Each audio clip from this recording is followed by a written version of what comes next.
What's going on, everyone? In today's video, we're going to be using the laws of exponents that we just went over in our last video, linked down in the description, as well as how to apply those. So let's go ahead and just dive right into the examples, and let's see how we can use those rules to our advantage and make these problems a little bit easier to solve. Let's go ahead and get right.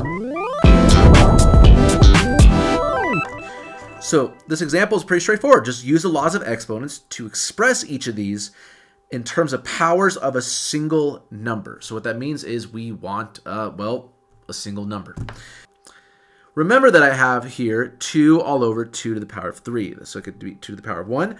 I have the same number, so it'd be 2 to the power of 1 minus 3 using my quotient property, plus 2 to the power of 6. 2 times 3 because of my exponential property there. So I'd have 2 to the negative 2 plus 2 to the power of 6.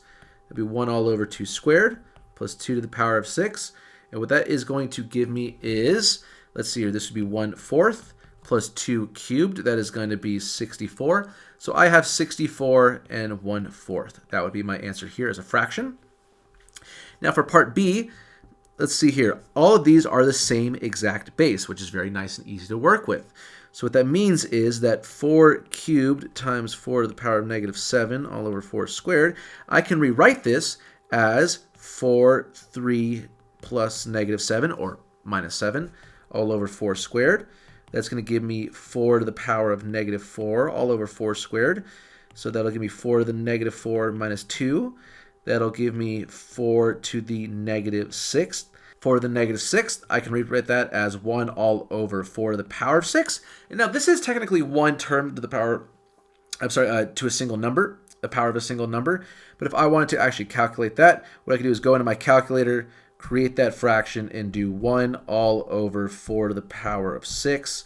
And I would get that. That looks like a nightmare to write, so I'm going to go ahead and keep it like that. And there you go.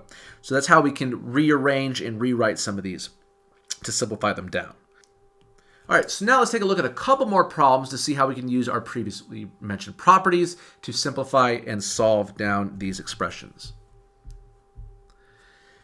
All right, so if I have x squared to the power of 3, that is going to be x to the 2 times 3. That's going to give me x to the 6th. Easy enough.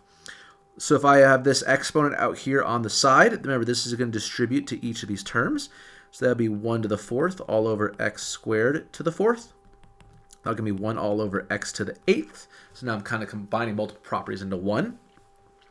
Here I have x cubed to the power of negative 1. So it'd be x3 times negative 1. That would be x to the negative 3. Rewrite it positively as 1 all over x cubed. So again, now I'm using multiple different properties now. Here I have x cubed times x to the negative 1 all over x to the 5. So I can go ahead and say, okay, that'll give me x to the power of 3 plus negative 1 all over x to the power of 5. It's going to give me x squared all over x to the power of 5. That's going to give me x to the negative 3. That is going to give me 1 all over x cubed, just like that. Okay, so again, that is how we simplify these down. It becomes very simple once you recognize the patterns. As long as they all have the same base, these exponent rules can apply. Okay, so I hope that helps you out a little bit. And if you have any questions, just drop them down in the comments below. And if not, I'll see you all in the next video. Take care.